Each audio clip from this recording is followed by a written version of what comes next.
Right, a very, very good morning to you waking up to us. This is the Kokoliriko live show, the Tuesday edition with me, Farish Majid, and really it's a great pleasure having you on board and knowing that you're watching us, that is from wherever and really in any other part of the world. It always feels great, and you can always be part of the show. And remember, you can just do that simply by really also sharing your feedback with us through the various the various feedback generating platforms.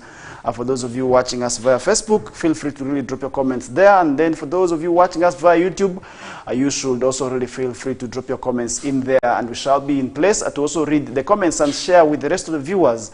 That is the benefit of WESTNILE television. And remember, you can watch us anytime and at anywhere and from anywhere, that is in any part of the world. All you need to do is just have a connection to the internet, and it's quite simple. And you really just go into Facebook, search for WESTNILE television. You will be able to also watch us from there. For those of you on YouTube, you can also just rush there and as well watch us from there. And not forgetting those on X. These are the corporates who call themselves the so-called corporates. I do understand some of you also watch us via that platform.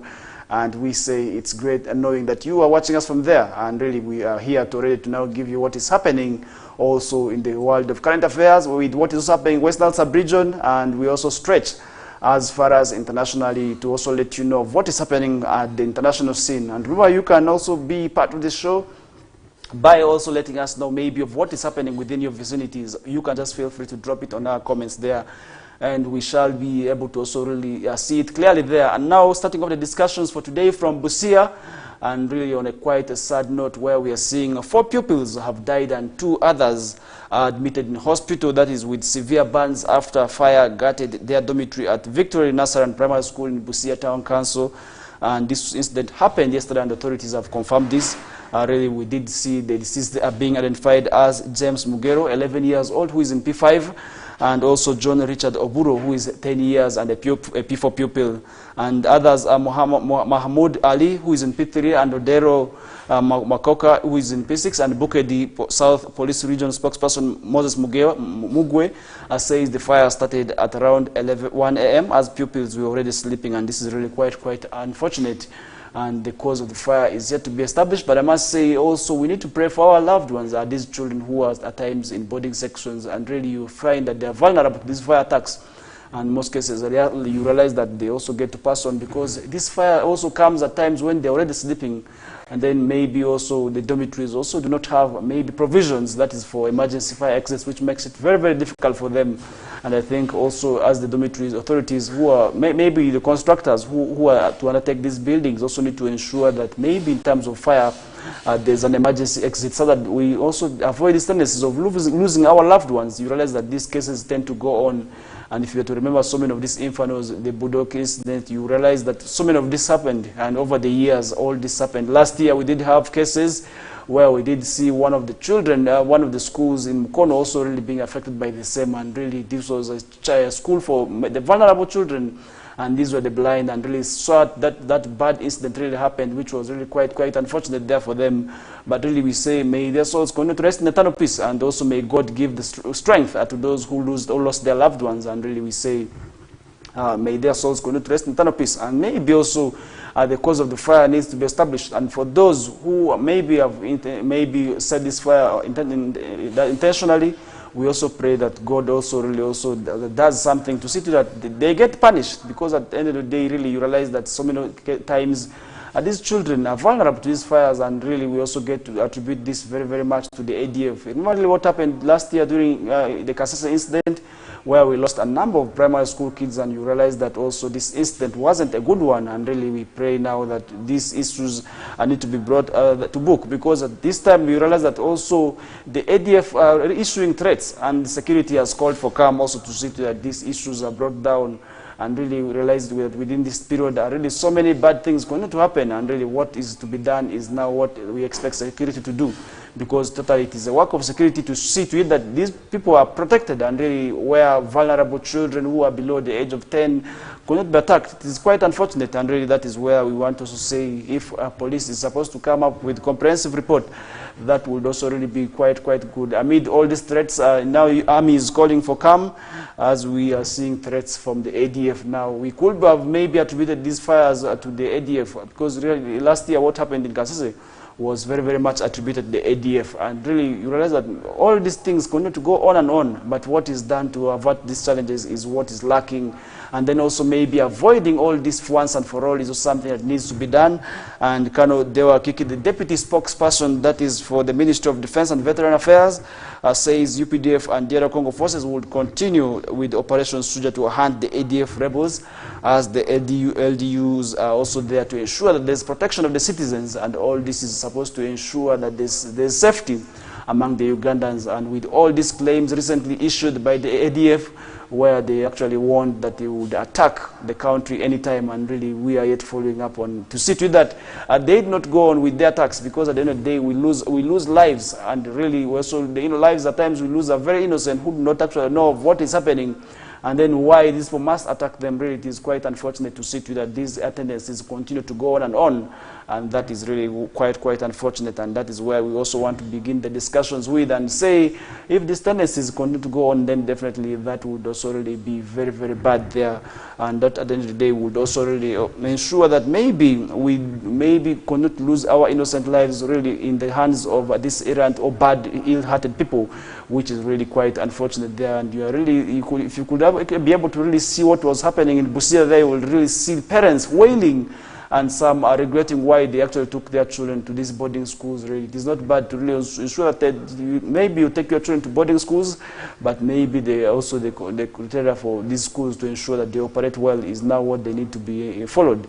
Because at the end of the day, you realize that these rebels continue to make their attacks on these innocent school children, where we realize we lose our lives, and each and every year at least there is a case of fires that we report. Could it be maybe a negligence of connections? Well, that is something I would not know, but really we say, if at all, maybe these issues of the fires can be addressed once and for all, because illegal connections sometimes also wiring done by poorly also has been contributing to these fires here, and really over years that is something that we are yet to find an answer to, and really we also expect maybe this to be addressed once and for all. And moving on, broader hands over office after suspension. This was another story that we are seeing here on the papers this morning here. After 5 years of service and really 5 months in office also, in public service, that is Anderson Brora has formally handed over the office of Deputy Resident City Commissioner for Rubaga Division. That is something we are seeing here, and emphasizing the importance of service over personal gains. Brora explained his decision to prioritize his concerns over the allure of his role, and that is also something we did see. Remember, this it did not really go on well with the speaker, who actually came out to respond that this gentleman is misusing his social media handle, and really also that is something we are seeing here. And reflecting on his tenure, Brora acknowledged that while he may not have pleased everyone during his time, at least he has remained resolute in fulfilling his responsibilities. That is what makes him proud. And I want to also implore the rest of maybe the public servants to also ensure that really they are in these offices not because they want to ensure that they may work for their personal gains, but rather you are there to serve people. That is why you are saying you're in public service. And the meaning of public service is in general is actually to serve the people. And that means that if we are to hold these offices, let's hold them accountable. Let's ensure that at least we are serving the people, and that would also really be quite good there, because at the end of the day, if you're not working for the people, then definitely it would be very bad to sit with that. We do not actually maybe give out the service that we intend to do so, and really that would also really be quite bad. And people may term us to be failures in our reign, and people may also term us to be corrupt, and that is where the tendencies of maybe people saying the leaders of this country are very corrupt. That is where it comes in. But really I want to implore now each and everybody to ensure that once they're in these offices, they have to work for the good of the common person, which is really there to see to that they need the services, because at the end of the day, the service seekers also expect a lot from these leaders here. And despite the challenges and uncertainties, Brora expressed confidence that is in his representation of the president, and that is something we are seeing here. And Brora has announced plans, that is for a press conference that will take place on Thursday, March 21st, during which he intends to provide further insights and of maybe where next is going. That would also really be quite good there. And the authorities have not disclosed further details regarding the allegations or duration of the suspension. That is something that is going on there, but we did also see him handing over office yesterday, where he was handing over the instruments of power. following his suspension, and now we don't know maybe how long this suspension will run. That is something that we are waiting. Maybe the office of the president to come out to clarify on, because the office of the president is actually where these gentlemen and women who serve as RCCs and RDCs are actually maybe also allocated, and really we expect now the body to also really come out clearly to say how long this suspension will run, and who maybe if at all he's not going to be able to continue with the work, who else will replace him. That is something that we need to also understand, because at the end of the day we need him in the office, because RDCs are now, and I do understand that they perform a lot of duties, for instance in terms of security and ensuring that government programs also run very, very well there, and that would also really be quite good there. And sources within the presidency have confirmed Brora has been dismissed from his position, and that is also something we are seeing. And then there's now controversy, others saying suspension, and vis-a-vis we're also hearing now dismissal, because I do understand that maybe if you are suspended, it could be for a very few period of months, then you are returned back to office, or also maybe it could be months, and then you can be reinstated back. But with dismissal, it is final, you are gone. There's no way that you're going to come back in that position. That is something we are seeing here. And specifically, the speaker alleges that Brora used the Twitter handle to undermine government officials and programs, thereby failing to fulfill his duty of supporting the government. And that is something also we are seeing here. And the exact duration remains unclear, but appears the initial step is disciplinary proceedings against him. That is something we are yet seeing here. But really, we expect maybe if he was doing this for the good cause of the people, we expect justice. We also expect him now also to get maybe the justice he deserves. Because at the end of the day, you have freedom of expression, you can speak out something, but really where they expect you to keep quiet, then that is quite unfortunate, because the laws are very clear. You have freedom of expression, and really, and you can also express your opinions if you feel certain things are not going on right, but where you are suspended, then that becomes to me very, very unfair. And really to see that you are suspended just because you are opened up, then definitely that is quite unfortunate. And yesterday we also did see a lot of things going on, and really in Dokolo, we did see the parties actually rallying behind their candidates to see that their candidates win. And really that is something we did see yesterday as we are waiting for the results. And I must say, we did see the things going on, and really the process is now maybe in the final stages. And today we may also get to announce maybe our next leader that could be coming from Dokolo. And that is something also really we are yet following out, and I will be able to tell you maybe who exactly takes over that position there later on. But now let's first now come back to Arua City, where we are seeing all the principal, district and municipal plus city education officers are camping. That's at National Teachers College Muni for a 3 days retreat that started yesterday, and we are seeing actually this event yesterday being graced by a number of top officials from Ministry of Education and Sports. And in attendance was actually one who flagged off this event, and that is none other than State Minister for Primary Education, Honorable Joyce Kokoliriko, who was in attendance to grace off this event. And to see to it that also the teachers, maybe these top officials who lead the teachers from the various districts, also discuss ways to see that there is an improvement and really in the primary living examination and UCE plus USE results, because you realize that at the end of the day, and the performances in some districts was not well. More so districts within WESTNILE sub-region, Acholi and also Lango, we did witness some of our schools not performing very well, but it was actually a nightmare in WESTNILE sub-region, where one of the districts that poorly performed and actually least performed is actually from WESTNILE sub-region, and that is none other than the Madiokolo district. And the DO for that district was actually in attendance, and we expect him now to learn a lot from these other colleagues, such that when he goes back, there are ways to see that there is an improvement. Maybe come next year, we'll be able to see maybe these schools are performing. And then one issue that was actually raised very, very much clearly in this forum was also the fact of the transfers, where the teachers who perform poorly are being pushed from one school to another. And really you find out that they move with their cases, and this is something that is very bad. You find a teacher who performed very well from Arua district is now pushed to Madiokolo, or maybe that one who performed poorly in Madiokolo is pushed maybe to Terego. And this is really something that we did see going on, and now the district education officers also were questioned about this, and this was by Honorable Joyce Kokoliriko, who said this is very, very unfair, because what is, and if I'm to be able to quote her, and she said really what may be able to work for that is Moyo may not be able to work for Arua, and that is why these relevant authorities need to devise means that are very realistic to see that also they address these issues of maybe academic performance, because this is where that retreat comes in for. And really this retreat is actually one that aims to bring these various relevant authorities together so that they can draw and also devise means for improvement of quality education within the various local governments. and you realize that the representatives from municipalities were in attendance, not forgetting the districts plus the cities, all were in attendance from over the districts and municipalities plus the other local governments within the country. We were all in attendance, and that is something that really we must say is very, very good, and we must appreciate the Ministry of Education for, and really we now expect a lot from this, because partners also really came in through to support some of the activities, and to see to it that also there's an improvement, and realize that so many partners have over time been also offering hands for the improvement of quality education within the country. And one notable is UNICEF, and we have often seen UNICEF actually donating books and other items to these schools, maybe also to these learners, more so within the refugee settlements, and where we have seen actually this one also having its slight impact on the academic performance of the learners within this region, and that is something I must say also we need to impress. And the rest of the, maybe the partners also who were in attendance, we did have Islamic Bank, we also had a number of them actually, plus non-governmental organizations within the country also really also participating in this event, which to me is the way to go, because for quality education, maybe for an improvement in education, it calls for concerted efforts where everybody has to work together. It is not going to be a one person's responsibility. Maybe let's say parents alone. Really we have got also to realize that some parents are not playing their roles in terms of ensuring quality education, and that is actually one reason that has been contributing very, very much.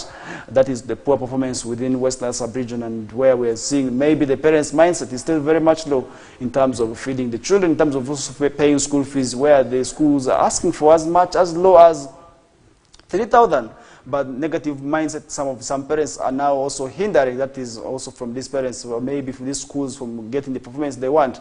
For instance, when it comes to issues of payment of school fees, maybe also these small monies, most of them actually tend to run to the RDCs, reporting that the schools are charging them, which is really, really quite unfortunate and worrying. Sam Yakwa, the mayor of Arua City, actually did issue a warning the parents and say to the parents, why don't they actually fulfill their mandate of paying the school fees for the children? That is something where we did see him actually commenting on that and saying parents need to continue fulfilling their mandate of paying school fees, such that at the end of the day the children are well empowered and the schools also well empowered too, to see that also we have time for our children to also concentrate on the issue of feeding within the schools. He actually said from his experience as a teacher, a person who is hungry may not be able to concentrate in class, because the mind is divided, and that is why our regions are not performing very well. And he gave an example of what is happening in Western Uganda, where children are supposed to move with maybe food items to the schools, such that this can be cooked for them, and at the end of the day you realize that this actually also improves on their performance, because they are concentrated, and they also really concentrate in their books, to see that also their mindset is not divided. And ours here, it is really quite unfortunate. And during lunchtime, where our other children are going for breakfast, other children are really going for food, ours are going to play other games. And really this is something that also he said would also really contribute to the performance of these learners. If at all parents took it seriously, that would also really be quite good there. And really we did see so many top officials also coming from the Ministry of Education, also really to grace this event, and this is something I must say was really quite very good there.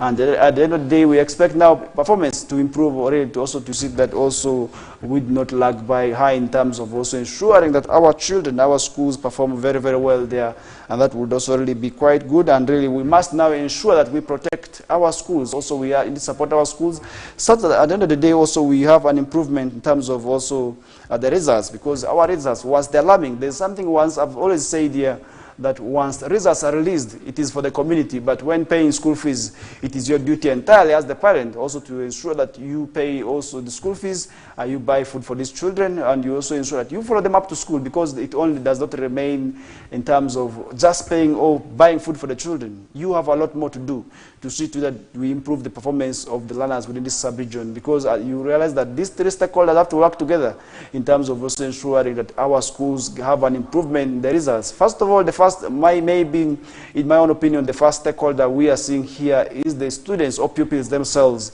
because they're the ones that are going to sit in class. And then secondly, it's the teachers.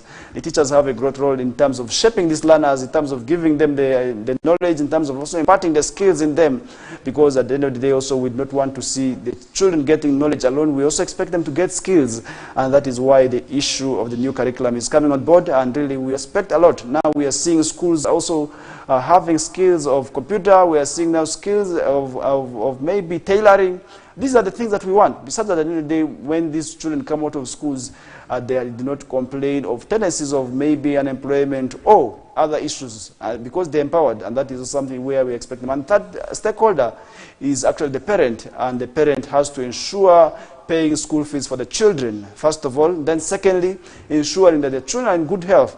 That is also something that you are required as a parent, because the person who is sick may not be able to concentrate in the schools here, and that is why health is very, very good also to ensure that as parents, our children are in good health. That would also really maybe at the end of the day contribute to improvement of performance in our learners, of our learners within this West Nile sub-region. And thirdly, also paying school fees and buying the scholastic materials is the very, very much important, and the biggest also mandate parents have to ensure that they do so. And really these are sacrifices as parents we need to continue making out there to see that we also give the future that our learners may want to also really have. Because if we continue not to give them the kind of future or education that they want, then we may also not see our children prospering or progressing in life, and that would also really be very, very bad.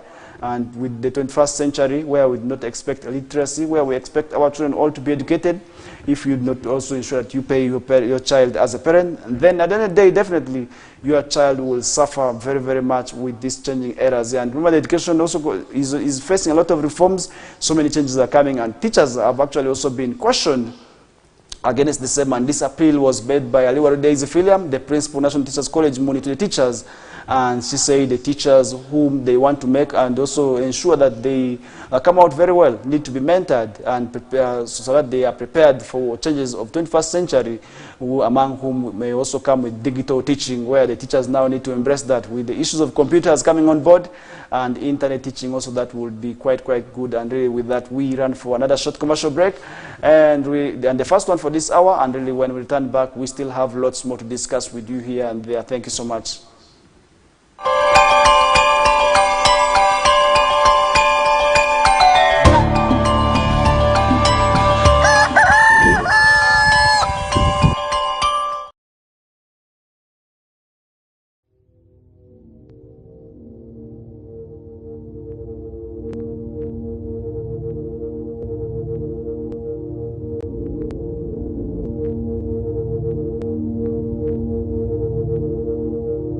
West Nile TV, lighting up the region.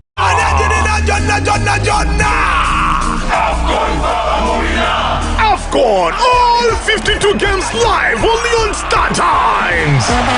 Star Times brings you Africa's biggest football tournament, AFCON 2023, live in English and Luganda commentary. Starting January 13th, don't miss Mo Salah, Sadio Mane or Nana. Lead the hunt for gold as they take center stage. Renew your Star Times subscription today and enjoy all 52 matches in HD live on Sports Premium and Sanyuka Prime. Star Times, the official broadcaster of AFCON 2023.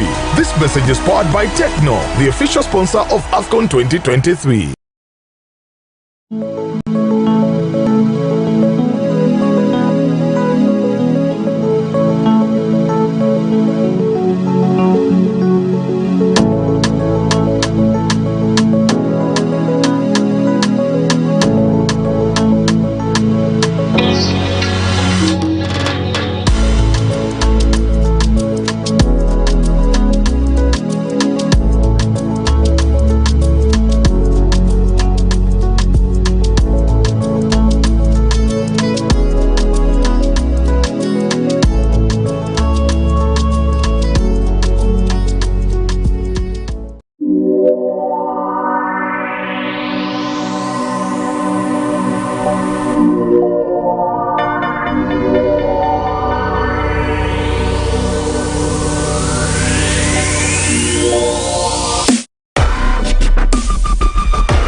AFCON! All 52 games live only on StarTimes!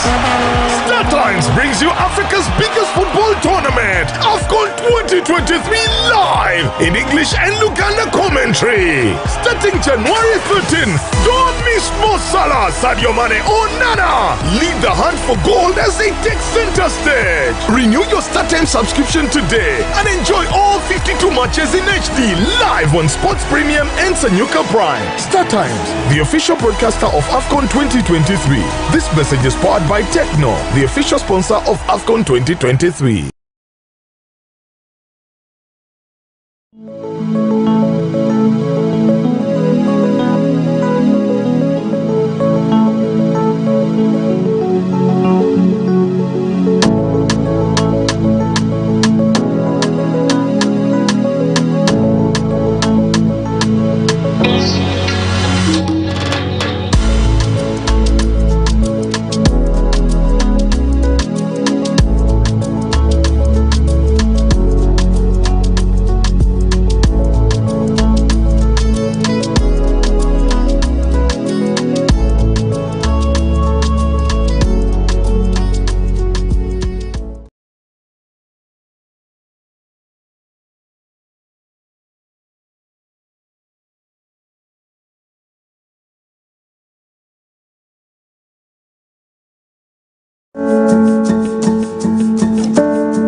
WESTNILE TV, lighting up the region.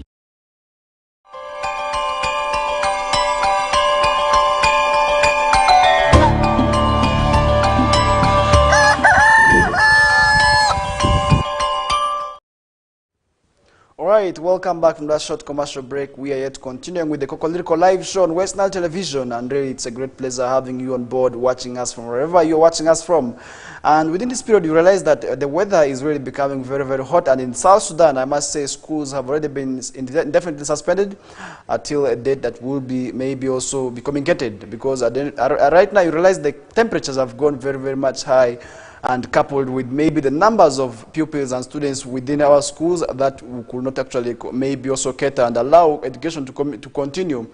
And really, within this period, we realized that when it comes to West Nile sub-region also, the temperatures are really becoming very, very much high. Yesterday, I was able to have maybe also hot temperatures. Are we also most likely to witness the same changes in climate within West Nile sub-region? That is definitely something I know too, but our prayer remains no close of schools, because what really happened within COVID-19 needs not to repeat itself, because once schools are closed, all the children are going to be home now, and that is also another holiday for them, which also comes with its own negative repercussions. For instance, of early pregnancy, early marriages, with defilement cases, all these are really also there to affect mostly the girl child within this period here. So I want to also pray now that let's also put it in our prayers within these holy months of the Lent and Ramadan period. We have to ensure that we pray to God such that also really we can see the temperatures normalizing, because once they do not normalize, definitely we may have negative repercussions. And now moving on, that is to massacre. Police tear gas, fire bullets as massacre supporters fight. That is something we are seeing on the papers here this morning.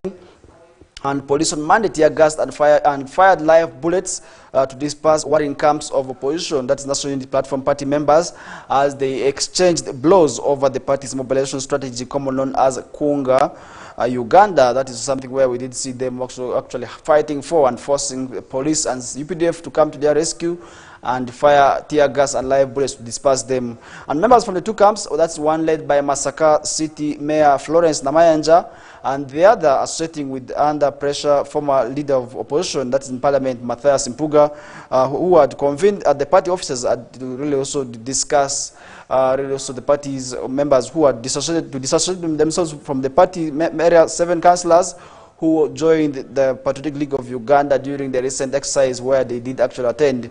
And this is where that maybe the scuffle also resulted from, and this is also something we are seeing here. And Patriotic League of Uganda describes itself as a pressure group led by the first son, General Kainerugaba Muhoozi, who visited the area over the weekend, and that is where we did see also some of the members also defecting to attend that meeting there, despite all the several initiatives also banned for them not to associate themselves with maybe the Patriotic League of Uganda. And Monday chaos erupted when Kimanya Kabonera Municipality Mayor Stephen Luchamuzi, who subscribes to the idea of that is Namayanja's group, read the joint statement disowning that is the defectors. And once he emphasized the Kunga Uganda campaign will continue despite resistance from some NUP members, as really a man emerged from gathering, grabbed a copy of the statement and tore it, and this triggered a fight. And this is something that really did go on there, because as he was reading the statement, one of the angry supporters, whom I believe was not really satisfied with what was going on, just emerged from nowhere and tore the paper. And that is something also we did see there. Anti-riot police responded with tear gas and live bullets to restore calm among the people. And prior to the press conference, Namayanja engaged in verbal exchange with Masaka Nook spokesperson, that is Stephen Ngobia, who sought a copy of the torn statement for the perusal before being read to the press. And that is something also really we did see going on there. And immediately after the scuffle, Namayanja said it is now evident and no more questions on who is destabilizing their party and working for the regime. That is something that we did see going on, and said, but they will keep firm at their mission, that is, and also values also of the party. And Ngobia is part of the Mpuga-led faction that is disassociated with the team, called for joint statement, which is actually termed as falsehood. That is something also we did see going on there, and massacre, and really this caused mixed reactions, as Mpuga was accused by Namayanja and other leaders for trying to frustrate the party activities and also aimed at drumming up as a support, that is ahead of 2026 elections. That is something we did see going on there, and we now say all this is really happening. And what does this put the party at? Because as other parties are really organizing themselves ahead of 2026, others are busy fighting amongst themselves. Where will all this maybe put the party at when it comes to 2026? That is something I do not know, as we continue to follow that. And really, I must say, all this will have negative or positive repercussions depending on what they are doing. But I really believe if parties maybe want to take over power in 2026, this should be the time for them to restructure, and also seeing to that there's peace or there's scam amongst party members also, so that they can also now start going back to their voters, and also to convince them and tell them that yes, as much as we are also having these challenges, but still we need to work for the good cause of the party, and now this is what we are going to be doing. And as a voter, this is what you need to do, and this is what you have seen with NRM, though the turnout was a bit low as they organizing themselves themselves ahead of 2026, and really to ensure that they register their votes is something that we must say was good, is a plus for them, because at the end of the day they will identify the numbers of the voters that they have currently. And that would also really ensure that they go back when the voters, maybe the turnout is low, so that they can also go back with mobilization, which is something which I believe if these parties are to do, then definitely that would be quite good for them to also ensure that they also maybe get the supporters that they want, because at the end of the day, if this does not happen, then definitely the parties may also continue to have the fights. And with these fights, really I believe are costing them a lot, and I want to now say all this will have their own positive repercussions at the end of the day if once they do not organize themselves. And really to organize the parties is what they need to ensure that they do. At the end of the day, that would also really be quite good for them. And moving on, our window tips, you see law students on specialization.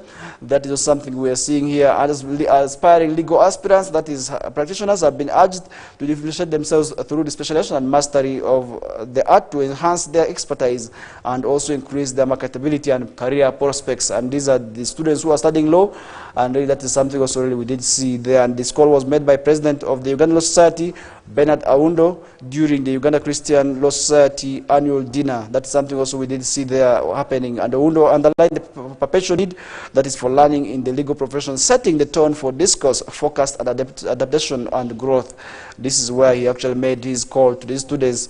And with over 900 law firms and expected influx of 10,000 lawyers in the country, he reminded the law students about competitive market awaiting them as they are really in schools there. Also, he told them the field may be outside, may not be that fertile. So you need to be able to stand on your ground and stand firm, maybe with specialization. That would also really be quite good for them to stand out there. And that to me is also something that is good.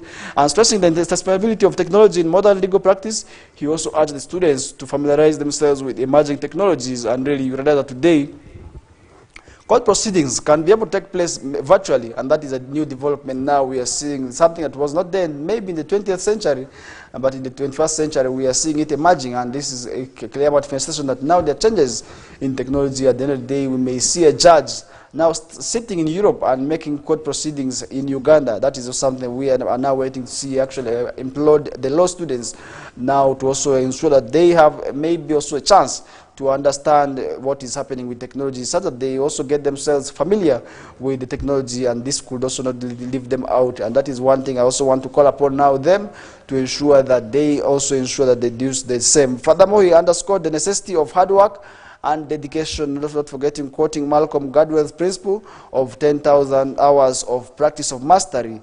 That is something we did see him also really talking about there, and really this is something also we expect now to be going on. And Undo went also to underscore the importance of faith among the law students, noting it must remain the bedrock and foundation getting them to places. And really, if you are going to be working with all these things and having God in mind, this would also really be very good for them there. And this would at the end of the day also ensure that they work, because sometimes some parents don't want to ensure that their children become lawyers because of these issues of law, maybe faith, because they feel once these children maybe also become lawyers, they will have to lose faith. And that is something where we are seeing tendencies of corruption may be coming in there, because somebody who is faithful may definitely know the repercussions of what is happening and how it would definitely impact on that is maybe also the colleagues whom they may make judgment against. That would also really be very bad for them, and that is where I want some of that discussion with. And moving to NEMA, and NEMA suspends enforcement of dust bins, that is in cars. That is something we are seeing here, and really how will this be implemented? That is something I want to pose to you.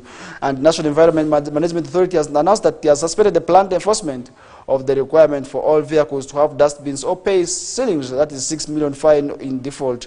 And that is something we are seeing here now. And they're saying in a statement released on Friday, a few hours to the complement, that is commencement of the enforcement, that will take place, that is effective April 1st.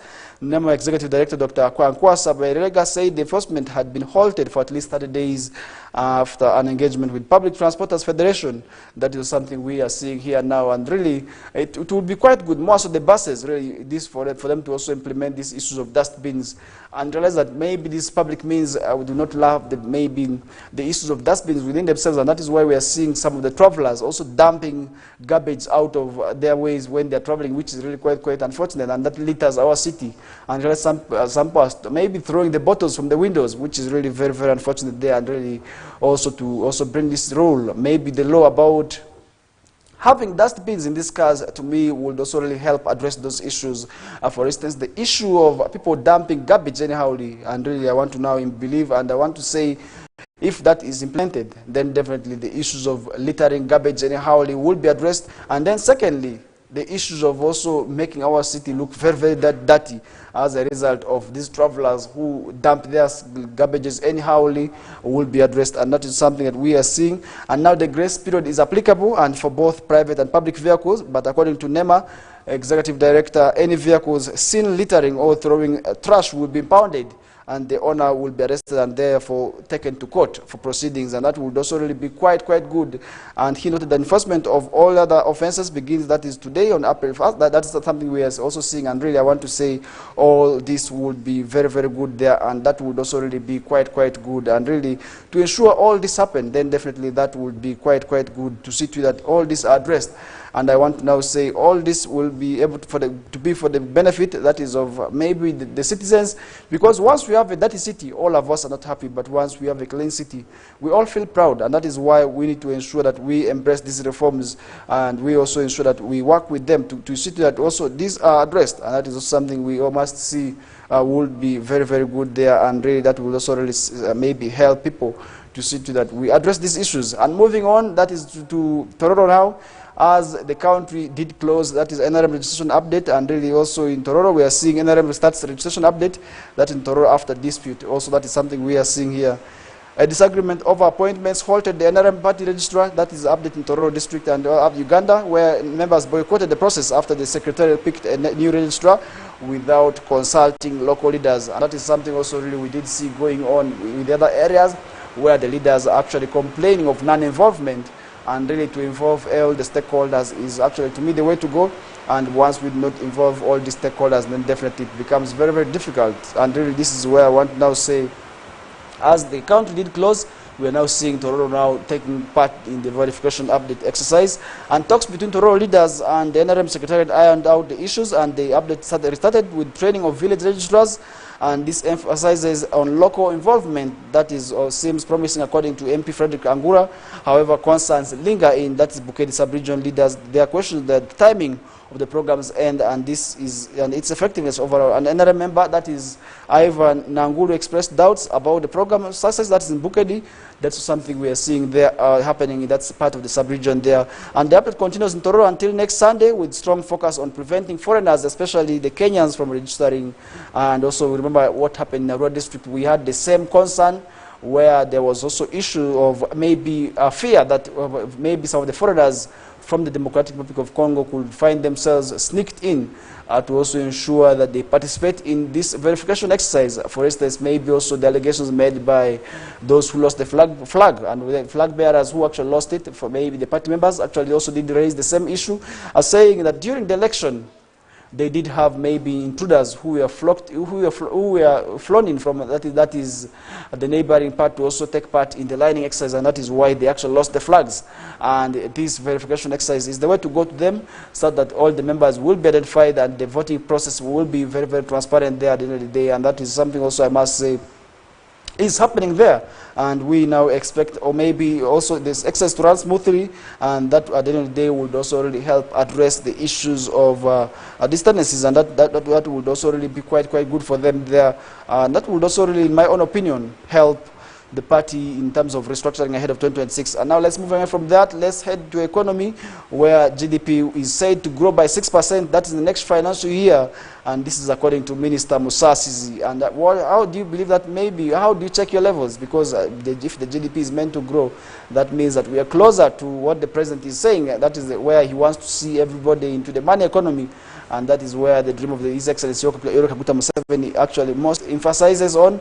And this is vividly maybe seen in all the forums where he has been communicating. For instance, during the national also briefings, also the national updates, we have seen him often talking about the money economy. And the State Minister for Finance also, Finance and General Duties, Henry Musasizi, has said the country's gross domestic product will increase by 6%, that is in the next financial year. And how true and how realistic can this be?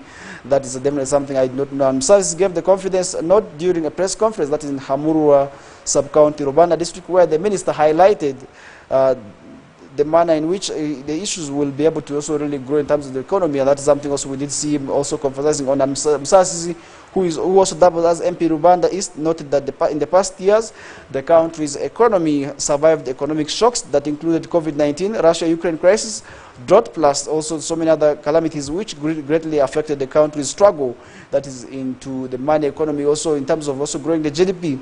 That is something also we did see him also saying there. And he said Rwanda has registered, that is a steady progress, saying the parish development model has registered successful stories, that is from the beneficiaries. And really we're also seeing also this happening. And really, are we going to be seeing maybe the parish development model that currently is the tool also traversing, also taking the people into the money economy, like how we want to see them? That is also a question I'm posing to you now as the viewer. Are we seeing the impact of these all several initiatives that government is putting in place to see that they move the people out of poverty? Are we maybe expecting them also to yield the results that we intend them to do so? That is a question now I want to pose to you, the viewer. Also, you can share your opinion with us, and it's quite simple. From wherever you're watching us home, drop your comment there, and we shall be able to also really see and share with the rest of the viewers. That is really quite important. And remember, you can also tell us maybe where you're watching us from, what you think about the show. That is really quite important, so that we also get to understand maybe of what is happening, where you are also sitting. And worldwide gross domestic product in 2022 was about, that is $12,703 per capita, and GDP in Uganda on the other hand reached, that is $964 per capita. And really all this is now maybe an indication that we are reaching the money economy, like how the president is actually always saying. And also maybe the issue of money economy, also the growing the GDP, lies entirely into your hands. And that is why we need to also work very hard. And those who are working, let's ensure that we save the monies, let's invest the monies into proper maybe ventures. At the end of the day, that would also really ensure that we get to also reach the money economy like where we want to reach. And really I want to now say we need to ensure that we do that. Other than that, there's nothing that we can do. And really also that is one thing I want to now say we need to embrace, because if we do not also embrace that, then definitely that would also really be quite bad there. And moving on, 6 suspects to stand trial, that is in attempted murder of Ugandan minister.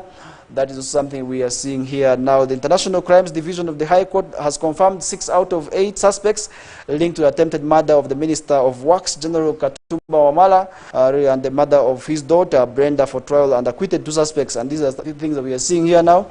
And the 2 suspects acquitted are Serubala Hussein Ismail and Nyanzi Ismail Siraj.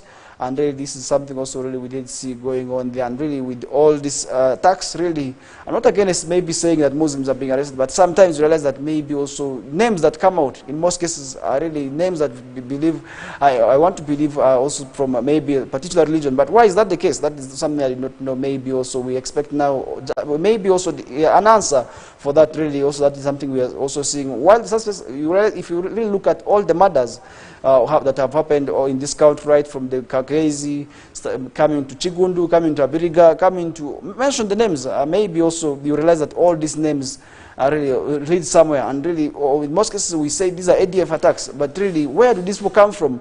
That is something I do not know. But while the suspects confirmed with charges include, that is Kagugube Muhammad alias Musiramu, Walusimbi Kamanda alias Madinka, Kisambira Selimani alias Mukwasi, alias also we see Kojal, also known as Koja, and Abdul Aziz Ramadan Dungu, Habib Ramadan, Wampam Zaifa alias Kanabe. These are the people who are actually also facing the court now. And in her ruling, that is the ruling, the presiding judge Alice Kamuhanji Kauka, the 6 suspects will be charged with terrorism, murder, attempted murder, aggravated robbery, terrorism, and also we are seeing financing and abetting terrorism. all these charges are put against them, and really this is something I must say we may continue to see now. But really the question to me now, I always ask myself, is that why don't we speed up the process of these investigations such that at the end of the day we maybe see a steady progress, maybe a faster ruling, such that at the end of the day also we not also see court process being delayed, because usually we say once there is a delay in court process, that is already justice denied, and this is what the legal officers in most cases say. But really we expect maybe also this process to be sped up, such that maybe if they are found innocent, they can be released. If they are guilty, they are sentenced to maybe Luzira, and that is also something now we want to see if at all this would also really have answers for. But in most cases where we are seeing court processes taking long, maybe also that brings also doubt among the members of the public. And prosecution actually said, led by State Attorney Jacqueline Okui, calls for a tremendous state as they wait for more ingredients to pin the suspects in further hearings. And according to defense legal team led by Geoffrey Turiamsima, they are set to work hard to challenge such capital allegation now that two have been already acquitted, and this is something also where the strength is coming in. And according to court, the sisters will be charged with terrorism, murder, attempted murder, aggravated robbery, terrorism, financing, and aiding terrorism. And that is where we summarize the discussion with, and really we head into another short commercial break as we return back in our second hour, which is of 8 o'clock. Stay tuned as we continue giving you more updates of what is happening maybe elsewhere from the region, nationally and internationally. That only happens here on WESTNILE television. And remember, for you to remain informed, you need to be part of the Kokoliriko live show, because this is where you're going to get the information that you need. And really, that is quite free and quite cheap, and really it is easy actually to get information from WESTNILE television. And really that is one thing I want to implore now everybody, and not to make sure that they miss out the shows, and really our good shows that are really here, so that you not miss any of them. And this is quite simple. Even if you do not have maybe a connection to any other dish, you can watch us online. You can stream us online from any other part of the world. And that is one important reason why you must always be watching WESTNILE television. But for now, let me first run for a short commercial break, and when I return back, I still have lots more to give you in the show. Thank you.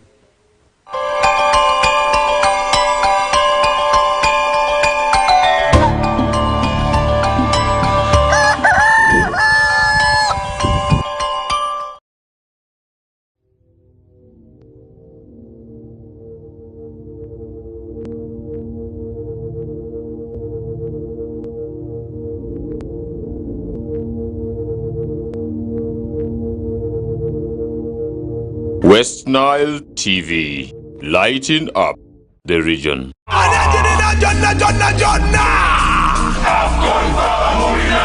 AFCON, all 52 games live only on StarTimes.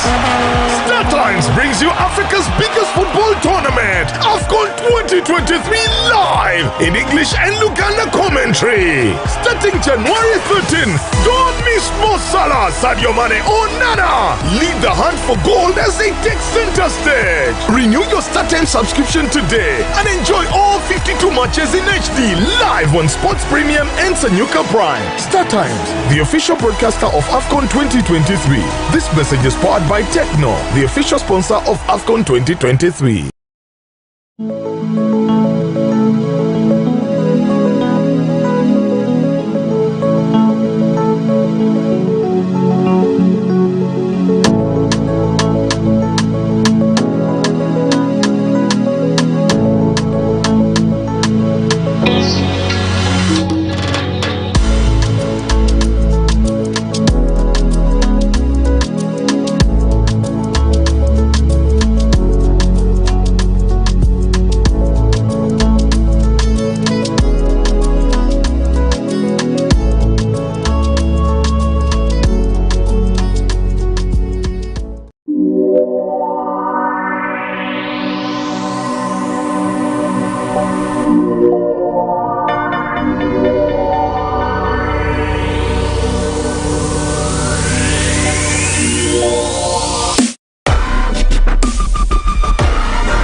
West Nile TV, lighting up the region.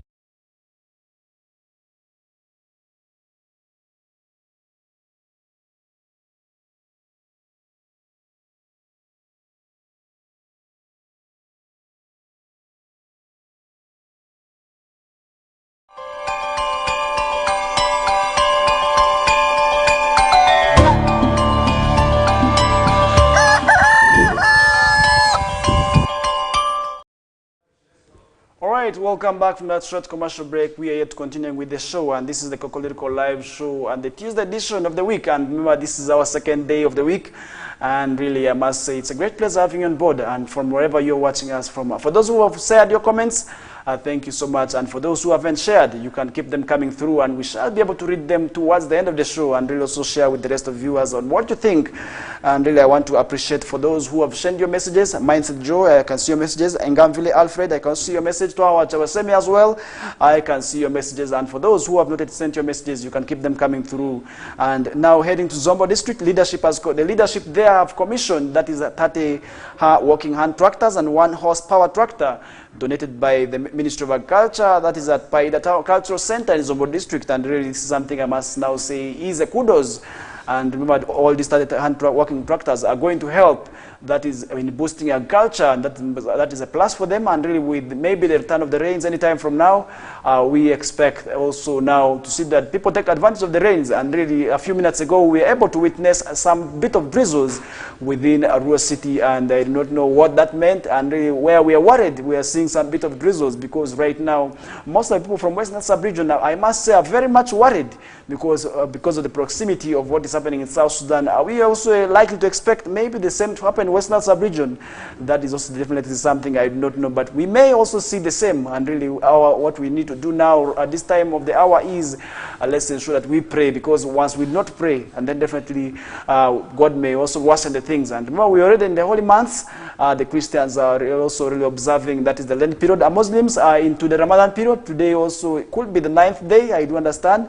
And really I must say, within this period here, we could actually take advantage of it by only praying to God, such that God also really lessens all these punishments. I want to call them punishments, because you realize that the temperatures are becoming very, very abnormal, and at night people are not spending nights, and that is something I must also really say very, very bad there. Now maybe if the climate changes, maybe change for the betterment, and where we may see the rains, these tiny tractors that have been commissioned are going to help the farmers a lot in terms of also digging their lands, and where the hand working tractor also is going to be hired. And I want to ensure that all these tractors are hired cheaply, so that the final beneficiaries, who are maybe the farmers, also get to benefit from them. And State Minister for Northern Uganda, Honorable Grace Kuching Freedom, has urged the youth to obtain training, that is in terms of also to maintain the tractors. And remember, all these actually need energetic people, and the youth could actually also get themselves employed in these tractors here. Now we expect them now to get the necessary skills, for instance, as drivers of these maybe tractors, and then we also expect them to have knowledge as maybe mechanics, so that these things are maintained for long. But really my challenge with some of these initiatives is sometimes they come with the good initiatives, but no people to maintain them. And then the drivers also, to whom these things are entrusted with, are very, very much reluctant. At other times we see them also very, very much dormant there, where they actually make the work of these tractors very, very difficult. And that is where I want to now say also that is very, very bad. And later on, as Arua City is preparing for the trade order, and this is actually one issue that is going to address the issues of illegal parking within the cities, and realize that today there's the actual need, in my own opinion, there's need for this trade order, where we're seeing people offloading within the city center, which is really quite unfortunate. You see long vehicles parked at the city center, and they're offloading whatever good that they want to offload within the city center, which is really quite unfortunate. And then we are seeing tendencies of street vending also happening within the city here, and I think trade order is the way to go. And naturally, the leaders, they are also seeking for the same controversial order, and later on we shall be connecting to Stephen Okello, that is in Gulu, to also let us know maybe how the leaders there are preparing for this return of the controversial trade order, which was there some time back but was scrapped off. and now we want to see it also coming there, because for the leadership of Arua, they want to benchmark with what is happening in Gulu, and for them they think, and I want to also believe it is the same case, that there is more organization that is in Gulu City, and where we are saying as leaders of Arua City, we want to see our city also growing like Gulu City, and then definitely there's a lot that we need to do, maybe with the coming of the trade order, but that will only be later on. We shall be connecting to him later on, and he is already there to also give us that information of maybe why that law is very, very much needed, and that will also come in later on, and that is one thing I must say also that did happen there. And over the weekend, there was the burial of the late RDC Pius Alitema that took place on Saturday, the 16th of March 2024. That is in Kijomoro village, near the sub-county in Maracha district, where the family members of the late retired Lieutenant Colonel, that is Pius Alitema, former RDC Zombo district, pledged to construct a community hospital that is in Zombo district in memory of their father. And this is where actually their father died from. And I must say this is quite good. And we expect now maybe the relevant authorities to come to their rescue to see to that they also support this move. Because really this is a good gesture that maybe these family members also appreciated the family, maybe also appreciate the community where their father was serving. It could have been that the environment that these people gave their father was quite good, and that is why they need to also construct a hospital in that area there to see to that also services in terms of health are improved, and that is something I must say is very good there. And now to check on some of your comments, and that is something also we are seeing, and we want, before you get to read your comments, because really the community members also need to give back, and that is one thing also where we expect them now to give back to this family here. And one way they could actually give to support the family is offering land, because in most cases people want to put up these nice structures or nice developments, but the issue of land is lacking.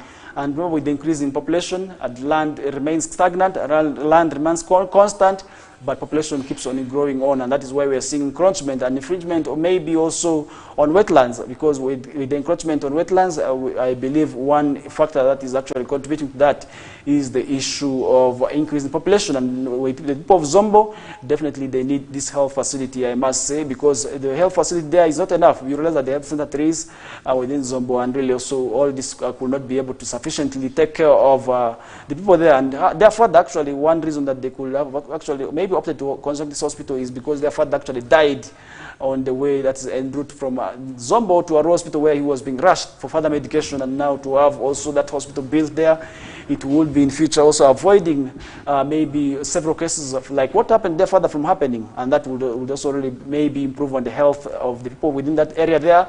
And I believe that is also something that would be very good. And really also over the weekend I will be able to summarize today's discussion with sports, and I must inform you that also the quarterfinals the draws for quarterfinals did go on yesterday, and really we were expecting them to be taking place today, but really we did not expect violence to go on like how we witnessed during the quarterfinals between some of the students. And remember at the beginning of the campaign, the issue of hooliganism was one that was issued, that was questioned to the students, and really that would also really be quite good. And if I can be able to now connect to Stephen, that would also really be quite good. And let's first maybe also connect to Stephen, and he's in Guru, maybe let us know of the controversial trade order that is in place, also to let us maybe know how this will at the end of the day impact on the final people there, because we do understand traders are there, the street vendors also need to survive amidst all this, but we need sanity within the city, and that is something that the leaders of Arua are also seeking for the same. And if I can be able to now connect to Stephen, that would be quite good. Stephen, are you there? Maybe to let us know of maybe how the controversial trade order will be in place and how it will be implemented. And really, that is something we are seeing very bad. And he has disappeared. I don't know what is happening. Maybe network, but we expect him very soon, anytime from now, to also let us know of maybe the trade order that is in place. But for now, really, let's continue with other stories as we await for him to come back. But his network, I must say, is very unstable, and really we want to also see how the controversial trade order will be able to also really impact on the traders there, and such that our leaders of Arua can also copy the same. And now let's first also get to listen and read some of your comments here, and also that will be quite good there. And really also I want to say now, you can still drop your comments, and for those who haven't shared your comments, you can still drop them, and we shall be able to also read them through and also share with the rest of the viewers, and that would be quite good there. And really one thing I must say is that you should feel free to drop your comments, and that would also really be quite good there. For that we get to share knowledge and that would also really at the end of the day improve on maybe the sanity within our markets here, and that is something that we are seeing here. And now to check on some of your comments, let's start with, that is Ngavile, and really what is he saying, and that is something also we want to see, and how this will greatly impact on the maybe also the people there. Stephen, are you back also to tell us more? And that is also something we want to hear from you. Really, the network cannot allow us, but really, if you can be able to tell us maybe of what is happening in Gulu there, that would be quite good. And you can see you're back. Maybe first tell us what is happening there. That would be quite good. And really also to let us know of what is happening. That would also really be quite good for us to also share knowledge. And remember, as West Nile Television, our number one mandate remains, that is to enlighten the region. And one way we are going to enlighten the region is actually discussing issues that happen within the West Nile and northern Uganda at large. And that is one thing I must say also we need to embrace, because once we leave issues that happen within West Nile sub-region here aside out, that would also really be quite unfortunate there. And now to check your comments as Stephen is waiting or maybe looking for an area where there's network, let us start with what is happening here. They are rallying our intelligent people from Arua, in fact the entire West Nile sub-region. That is something we are seeing here on the issue of the killings, and I did talk about the issue of the ADF and other terrorist attacks, and Mindset Joe says this is very bad, that's why they are killing people from West Nile sub-region and Arua. And that is his own opinion, that is not the view of maybe opinion of West Nile Television, but I must say, also we are seeing him again commenting here. How interesting. He says he's catching us all the way from Zambia, that is in Kampala. And thank you so much, Mindset Joe. I can also see your message here. And Engamvile Alfred Raul says he's watching us from Ediofe. What a nice broadcast. May the Lord be with autonomous man Raul Alfred. That's Engamvile. Thank you so much also for sharing your message there. And also quite many. You can keep them coming through. And we're also seeing here, that is Jeremiah Jago Nyagwalo saying he's watching us from South Sudan, Marakal, Upper Nile, and this is where actually temperatures are very much high. But we pray that you peruse through all these tests, and this is a test for you, and really we expect now also for you to also maybe at the end of the day also have maybe something that you're going to benefit from, and really also God to protect you, and that is something we are seeing here. And Bobby rallies Ugandans to vote out corrupt MPs. That is something we are seeing here. And what do you think about Bobby Wine's statement saying also there's need now for the voters to vote for maybe those officials who are not corrupt? And Bobby Wine also used the campaign to blame, that is President Museveni's near 4-decade leadership of the on property of, that is poverty, being that is responsible for the poverty that is in northern Uganda. He actually made this call yesterday in Omoro, where he was seen rallying support for the maybe also their support maybe for their candidate, and that is also something we did see going on there. And really I must say now we are waiting to see maybe the final results for from us, or that is where Dokolo, where we are seeing actually the by-election, that is to replace the former member of parliament who passed on, that is Cecilia Ogwal, taking on place. And one of the candidates who is actually the daughter to the deceased is under FDC. We're also seeing NRM fronting a candidate, where we did also see UPC also fronting their own, and not forgetting National Unity Platform candidate, and where we did see him actually also being very much vivid there.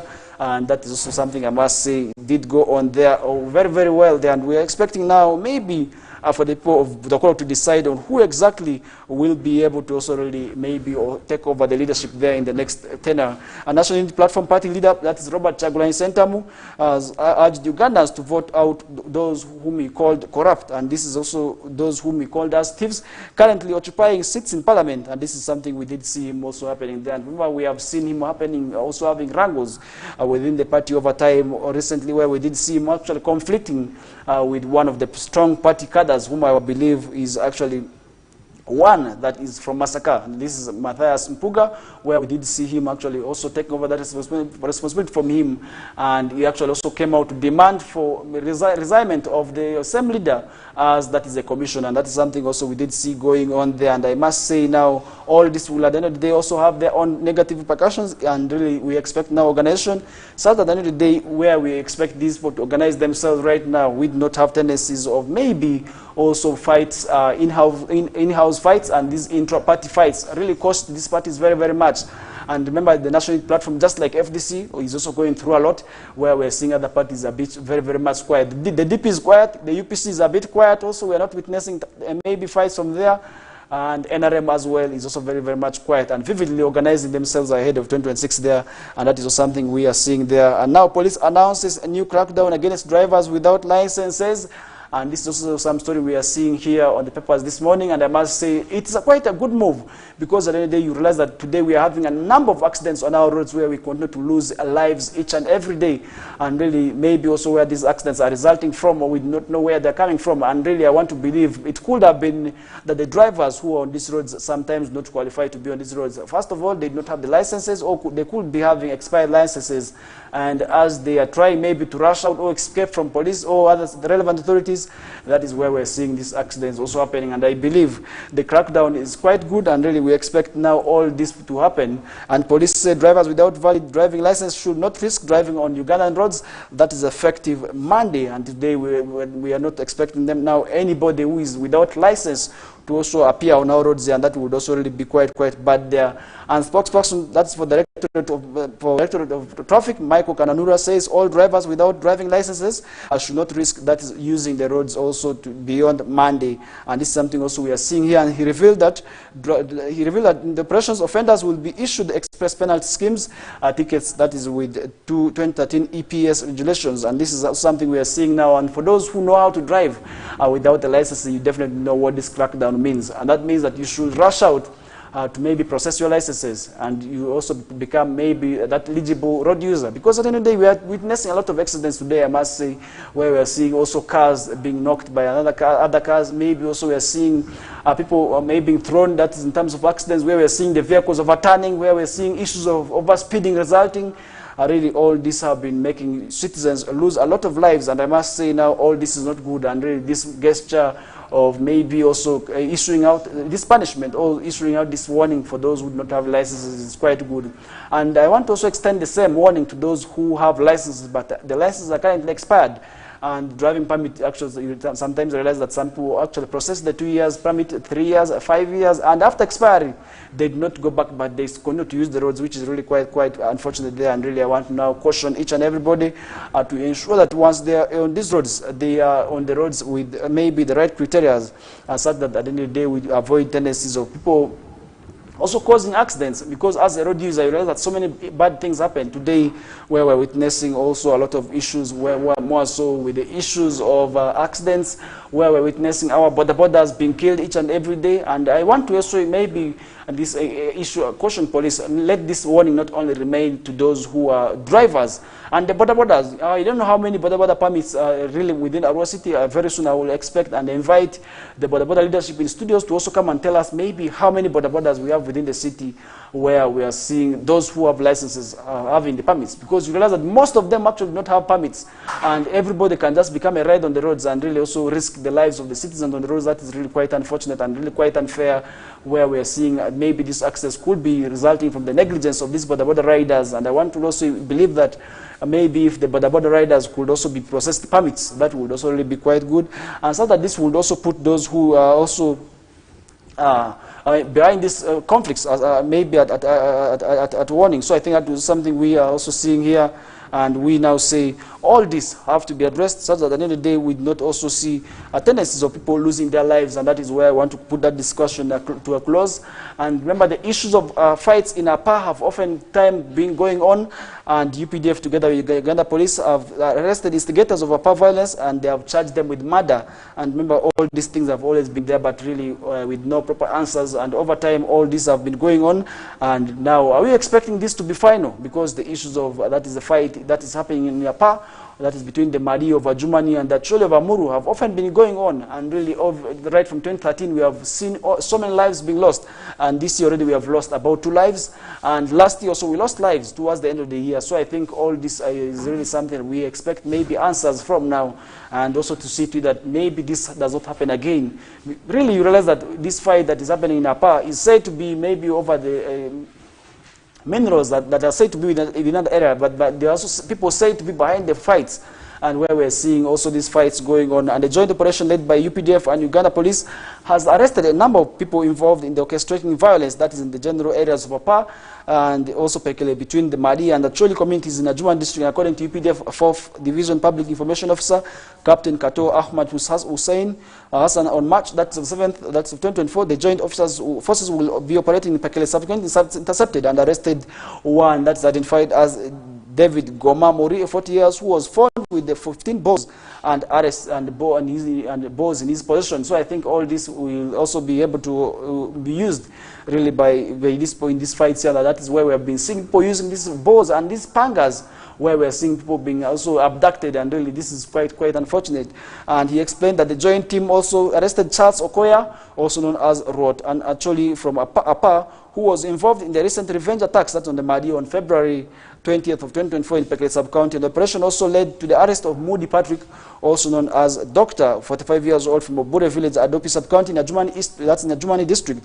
Rijo Abena, 28, from Pekele was also arrested. Ola Parish from Ola Parish sub-county, that is Adjumani district, and Anyovi Sunday, who is a 24-year-old from Olila Parish, that's in Pekele sub-county, Adjumani district, was as well arrested. And others arrested are Richard Alemio, 36 years old, who got arrested from Pekele sub-county, that is in Zoka area. Not forgetting Edema Alex, that is aka Fungaro, who and Oto Dwala, Tako Luke, Mawad Ben, and not forgetting Ajusi Jonah, not forgetting also Droma Geoffrey Okelo Regan, as well as Arijo Abena. These are the people who were arrested, and really the charges on which these people will be may be arraigned before the court include, according to the UPDF of Division Public Prosecution Officer, legal proceedings have been taken since these people have been, these 5 suspects, including that's Ben Mawad, Geoffrey, Droma, and Regan Okelo, and not forgetting Doloto, before the Adjumani Chief Magistrate Court. And he said they are currently on remand, that is at the Penjinji Government Prison in Adjumani District. Kano Kato said the suspects, including Tako, Luke, Edema Joseph, aka Fungaro, Modi Patrick, and Yovi, were charged with the arson and robbery, and they will be appearing in court for hearing of their cases, and that is something also we are seeing here. And he said the joint team is continuing with the gathering useful and relevant evidences such that they conclude the conspiracy amidst the two fighting that is in communities, and that is something also we are also seeing here. Also, that is something else that I want to say now. Also, we want to see also happening, and that is one thing I must also say we must improve and also work towards, because at the end of the day, that is something we also expect now to have answers for, and that is something we also expect also maybe these issues to be addressed. And moving on, President Museveni, Duke of Edinburgh, discussed British investment tourism, and this is something we are seeing here. And the President of Uganda, His Excellency President Museveni, highlighted the potential of mutual growth and prosperity that is between the two countries during a meeting with the Duke of Edinburgh, Prince Edward, at State House in Tebe. That was on March 18th, which was actually yesterday, and today we are also seeing maybe also this happening, because at the end of the day, we expect maybe also this to happen, and really we expect this to realize, and this, or if this is to materialize, at the end of the day, we may see our economy also developing. And President Museveni has expressed his eagerness to collaborate with the British investors and attract that is more tourists from the United Kingdom. That is something we are seeing. And President highlighted the potential of mutual growth, and that is something we are seeing here. And Prince Edward, somebody may be asking, who exactly is he? He is the youngest child of, that is Queen Elizabeth II and Prince Philip. That is maybe somebody information that somebody may also need, and that is where we want to summarize the discussion with. And now moving in business, let's report maybe Forex exchange, that is sourced in Bank of Uganda, yes, as of yesterday, but also the same morning, let's maybe buy that. And that is the things that we are also seeing. And US dollars opening is also really running, that's at 3,879.83. That is for buying, and selling goes for, that is 3.889.83. That is something we are seeing maybe for selling, and as of midday, US dollars will be going, that is for 3,879.58, and selling will be going, that is for 3,889.58. That is where we also be seeing, and by closing of today, US dollars will be going, that's of 3,877.46.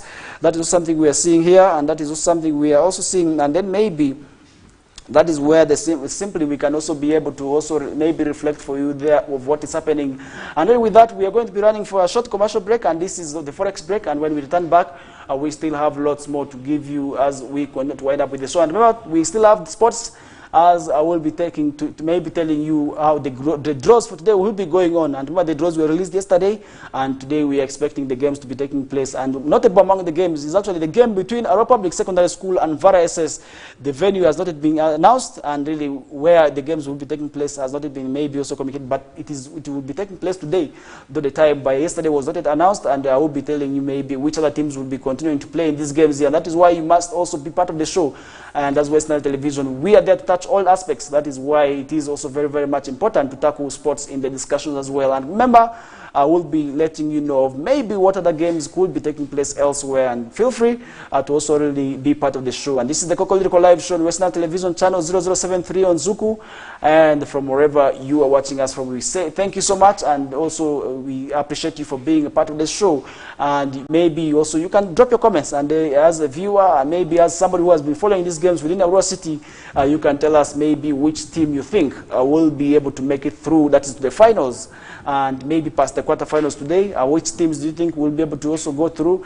That is also something I will be able to tell you, maybe which other games, and you will be able to also let us know in your own opinion which teams will be able to go through. And I will be able to also, maybe if we follow the games today, and our sports reporter Benson Oraku is also going to be on ground, and also let us know maybe tomorrow what exactly happens in the process, in the due process of these games here, and maybe how the students behave. And we do not expect violence. And one thing I want to caution the members of public against is hooliganism. And in most cases, we have also got to realize that it is the community members who are behind these fights, or who are behind these riots, or these violence activities that happen. But this time around, we do not expect these things to end violently. We expect peace. And this is why the students must also really be part of these games here, because work without play, it is said to be where we have that saying that work without play makes Jack a dull boy, and that is why Ministry of Education and Sports has the provision for these games. And elsewhere in the other part of the region, you realize that when students are going for these, players are going for these games, the students do not go. But in our, maybe in our region, we are privileged to have our students going for these games here, and we expect them now to act diligently, to act also professionally in terms of also avoiding issues of conflicts. And really with that, we come to another short commercial break, and when we return back, we shall be concluding the discussion with what is happening in the world of sports. Thank you.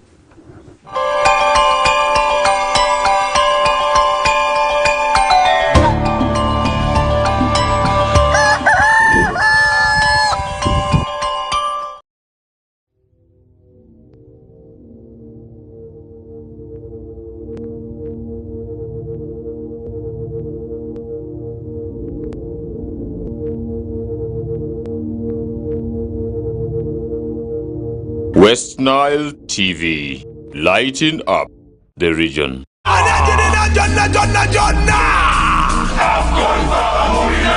AFCON, all 52 games live only on StarTimes.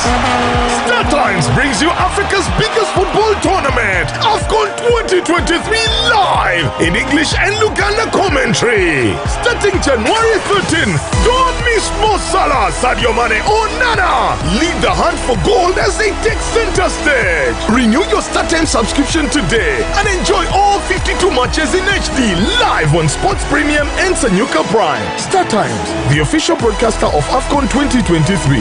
This message is powered by Techno, the official sponsor of AFCON 2023.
West Nile TV, lighting up the region.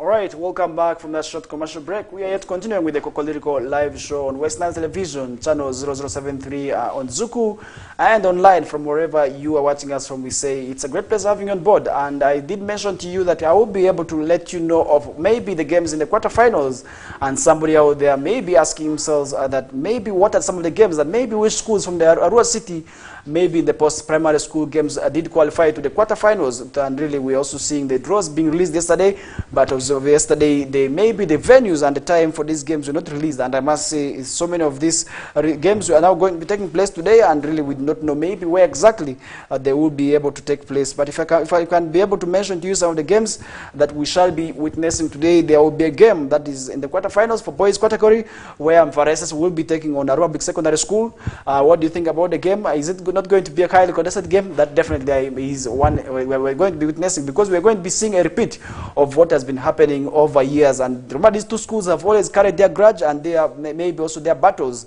in terms of seeing that they surpass and really also win the other side. And this is where we're also going to be seeing here. Meanwhile, Arua Secondary School will be taking on will be taking on Tarantino SS. That's also something we are seeing here. And St. Joseph's College will be taking on, that is Arua Town SS. And Nile High Niva will be taking on, that's Manipe Public. And all the venues will be communicated later on today. But what do you think about their games, and which teams will be making it through maybe the quarterfinal, the round of maybe the quarterfinals? This is something I'm also maybe asking you maybe to see that these teams that will be able to qualify as the viewer, in your opinion, which teams do you think will reach up the finals? That is something also really I want to now maybe hand it over to you as the viewer also to share with us, and also let us know what exactly will be going on there. And moving on, that's away from West Nile sub-region, and also let's have a look at what is happening international now. Nottingham Forest drop into Premier League relegation zone after 4-point deduction from PSR breach. This is something we are seeing here now. Are they going to survive? Definitely, that's something I do not know. Nottingham Forest docked 4 points for breaching Premier League financial rules, breaching that is for Premier League rules. And this Forest drop that is to 18th in the top flight, 1 point behind that is placed Luton Town. And Forest have 7 days to appeal, but Sky Sports News understands that the club are considering with lawyers over what to do exactly. That's something we're seeing here. And Nottingham Forest say they are extremely disappointed and dismayed at being handed a 4-point deduction for breaching the Premier League's for profitability and sustainability rules. That's something we're seeing here. And with these deductions, now the team will drop, that is into the relegation zone.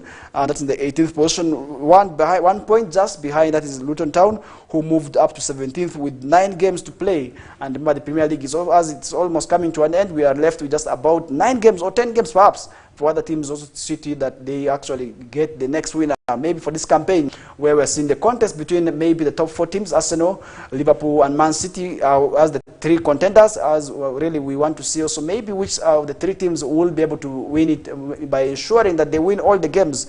In terms of also wanting to win the campaign this season here. And that's something we are seeing here now. And the Premier League said Forest admitted breaching, that is PSR, by 34.4 million US dollars above their permitted threshold, that is of 61.1 million US dollars. That's something we are seeing here. And Mercedes are working on that fundamental issues ahead of Australian GP after Lewis Hamilton calls for big changes.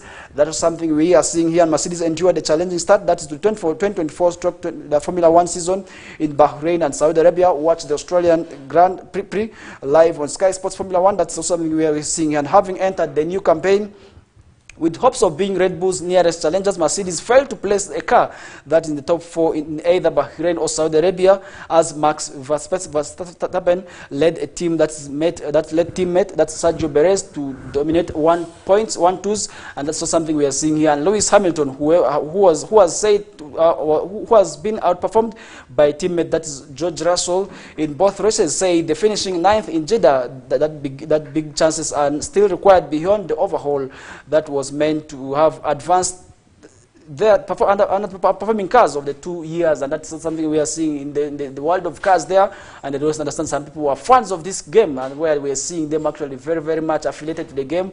And this is where people who love driving actually maybe very, very much draw the inspiration from. And I must say that is where it is happening in the world of cars there, and that is also where I want to also let you know maybe happening in the world of Formula 1 there. And back to Premier League, this could be a quite sad one for the Arsenal fans.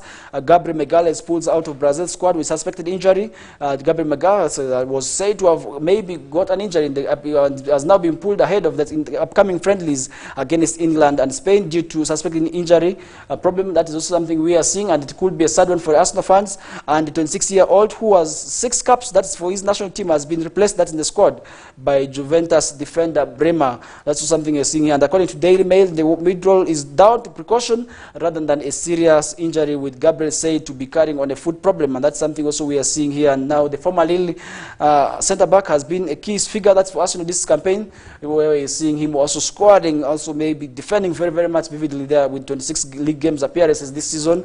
And the Gunners resume with Premier League campaign with huge away game against the rivals Manchester United, and this game will be able to take place on Sunday 31st of March, and after the international break. And really, where are we going to be seeing Arsenal maybe without Gabriel Magalhaes, who has been seeing scoring goals? That is something we are seeing here. Now moving on, Carlos Alcaraz defeats Daniel Medvedev to win the second Indian Wells title.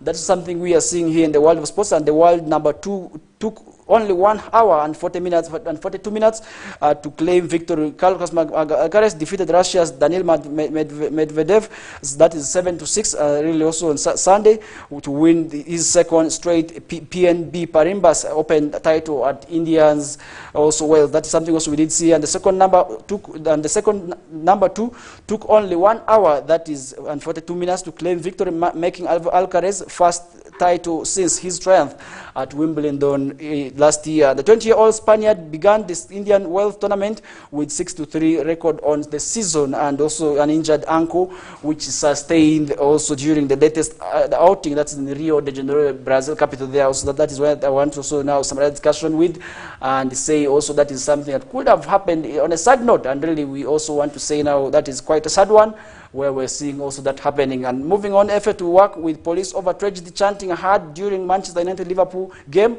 And really, this is something also we did see happening. And chance of murderers and always the victims could be heard during the 4-3 win over Liverpool for Manchester United. And this is something also where we did see that happening. And the Football Association has vowed to work with Greater Manchester United Police and also as it condemned the tragedy chanting hard during the Manchester United FA quarter-final with rivals Liverpool on Sunday.